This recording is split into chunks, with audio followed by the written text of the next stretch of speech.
Good morning out there, in there, out there, from in here, out here. Pretty morning. After a wonderful time last night, oh my goodness, the wonderful artist, and I mean, really, we're going to finish up today with something from her. Dawn Stafford, go to Peach Belt Studio. On the way into Fenville, those of you out in Pittsburgh and Oklahoma, Santa Fe, it'll be a trip, but it'll be worth it. Yep. Here's Viv. Look at her right here, watching. Uh-oh, I just moved the camera. Julie. Julie? Vivi's nose. I slurped. I read a thing. Don't slurp. A manners thing. You should never slurp. So now I'm caught in between those of you who have told me to slurp. Julie, I moved the camera a little bit. It just moved. Is it still okay? Oh, it's good. Oh, it's good, she said. Okay. And, okay, a special public service announcement. A town hall meeting to save the Wishbone House. The Wishbone House means the world to so many of us. They have things for sale. They save cats. It's a no-kill. And the Allegan, whatever they are going to just shut it down. They didn't even tell them. Just close it. Just shut it down. And it means the world. It's not only a place for these cats and all these things that you can buy that someplace else it's $50 and at Wishbone it's $1.75, and then you feel like giving them $100. So the staff at the Wishbone House is hosting an open meeting Wednesday, a week from yesterday, Wednesday, September 21, 7 p.m. at Coral Gables Crowbar. Now, just that, right? So get socked at the Crowbar and fight like hell for the no-kill Wishbone House. There's 17 cats in there right now. Let's close it down. I don't get it. I don't get these power plays. What's the deal? By the way, no slurping. Welcome to the Sentimentalist. Hi, Mark. Caring about your Bulkins family.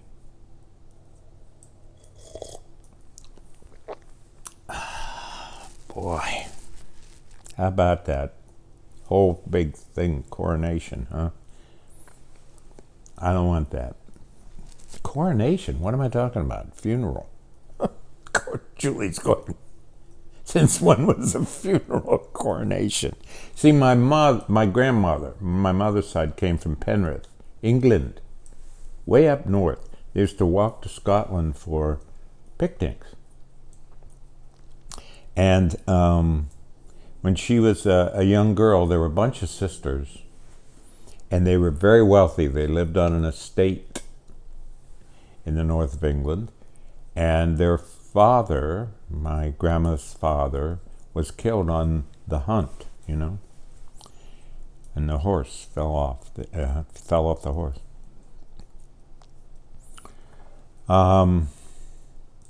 And do you know what the rule or law or whatever it was back then? That meant that their mother did not keep the estate. They couldn't live there. It all went to royalty, went to the king. So my grandma and her sisters were shipped to America and raised together in a beautiful little village just outside Pittsburgh, but things were never the same. She always had her tea at 4 o'clock.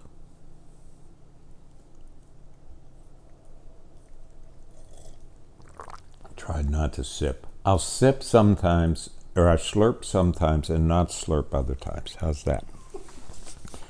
I read a poem by David Budbill. He's such a cool poet. Just regular. He lived up in the mountains of Vermont. He just recorded the way the speech was in that. And I thought, well, I'm devoted to the preservation of the inane. That's what we do here, so we can get you away from talking about what everybody thinks is so important, and of course it is, but what are we going to do about it, except be either imposed upon or chuckle our way through the day. So here's part 2 of a poem of his. One of the ways we pass the time up here is in that peculiar form of conversation known as visiting. Don't you love that? My grandmother used to say that. There is never a topic for the talk, and no one talks about what they've read or seen on TV, and almost no one ever offers an opinion or says what he or she thinks, unless it's to voice a cliché about the government, or to say what they think about somebody. Rather, the words come out as stories from the past, jokes and tales about people and events. Isn't that just a joy? That's the way it was with my grandmother. I remember having dinner with an editor one time, Julie and I, the editor, and his spouse, and he got close to being angry with me because I said I do my best to not have opinions. And his whole thing was, how can you not have opinions? What do you mean you don't have opinions? We have friends here, 55 plus years friendship. They're here from Pittsburgh. God, we love them, Tom and Elaine. And I always like to make out a little schedule for them. And it says, welcome yins, that's Pittsburghese. And we want to have you a nice time. And then this is Wednesday, Thursday, Friday, Saturday, Sunday, and here's Vivi, and here are the cats.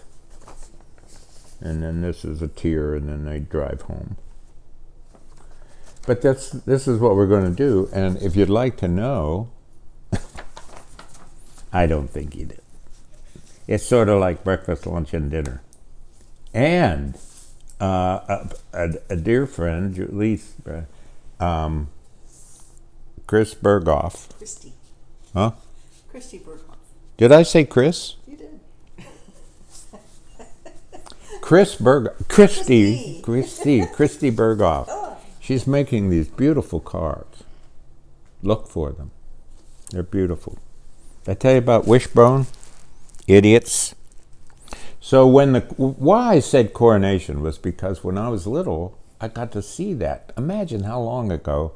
I mean, 70 years, are you kidding me? And there I stayed home from school. Vivi's up, she's alert, she's on the watch.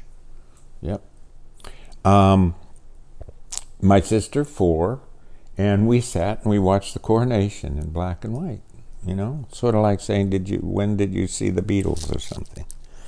And we had this little tiny television, black and white. It was the first place we lived when my dad took his first coaching job. It was a duplex. It was terribly run down. We spruced it up. And in the other side of the duplex was Miss McBain. She was the church secretary and a hoarder, a church hoarder. You'd walk into her house and there were bulletins from 1937, stacked like this, all through the house. It was like a maze. You went through. Here's this year of bulletins, this year of bulletins, this year of bulletins. Yeah. Isn't that something? That's really something. So I told you Don and Stafford, wow, we had such a good time at the library. I tell you, oh, boy, did I screw up this week. I got invited to taste donuts, taste donuts at 9 o'clock in the morning. And I'm sitting out here and I'm doing nothing. And Julie said, you missed the donut tasting. No, you don't recover from that, you know. No, you don't. And so the Isabel's owned, but Garns owns that. And dear thing, she felt bad for me. And the next day she brought me 3 donuts. And here I let her down because I have immaculate taste for donuts. Read a good essay on forgiveness. It's not this smarmy thing that you often learn. I don't want to go there. Uh-oh, this is a church world here. I keep thinking I'm broadcasting to the wider sphere. Anyway, forgiveness, if you think in binary opposites, how's that, academe? I used to say to students, what's the opposite of up? And they'd all yell out, down! And I go, no, sideways. Anyway, forgiveness is just the opposite is to get even. And so forgiveness is to not get even. No vengeance, no revenge. That's simple. Not some big pious thing. No way that's what turn the other cheek means. You play Wordle? Yeah, Julie and I fight it out. I got it in 3. She usually gets it in 1. September 11th came and went, and it's important. It's not important to me. I mean, I screwed that up. Billy Collins and I read in New York City at Christmas, the first Christmas after 9/11. We went down, Julie and I, and watched the workers and the firemen coming in and out of the debris. And I'm going way too long again. Last week I went way too long. And I think it's time to cut. Hi, Mark. Did I say that? Yeah. Let me look at my list here. Wordle. Vivi hates parking lots. Can't get her out of the car if you're in a parking lot. It's a nightmare. Sound bath this Friday at Satya Yoga. You ought to try it out sometime. You just lie there and there's beautiful sounds come around you and you walk out zombie-like. Did I mention Wishbone? Be there. This meeting is being held to present our dilemma and determine the community's desire that we remain here as the Wishbone headquarters, a cat adoption facility. And Julie saved the 2 cats that we have. Well, let's finish up with a poem. Last night we talked about visual art and poetry and the relationships between the two, and that in one sense maybe they're the same. And there's a term called ekphrastic, which means a poem based on or about a work of art. Actually, I think everything's ekphrastic if you write poems, meaning, it's about, it deals with something out there. And by the way, poems don't mean, they do. Remember that. Do. What does this poem do? Not what does this poem mean? What does this poem do? Okay. So here's 2 paintings that I got for Julie, because I thought they were kind of us. They're clothespins. These are done by Dawn Stafford. Go to the Peach Belt Studio. Clothespins. And we'll close. Oh, one more slurp. Vivi's going to bark her way through this poem. That's good. The title, how about this for a title? Clothespins. Go back to the world where clothes hung to dry. On a long line in a breeze, the wind, or day-long sunlight in the steadied air.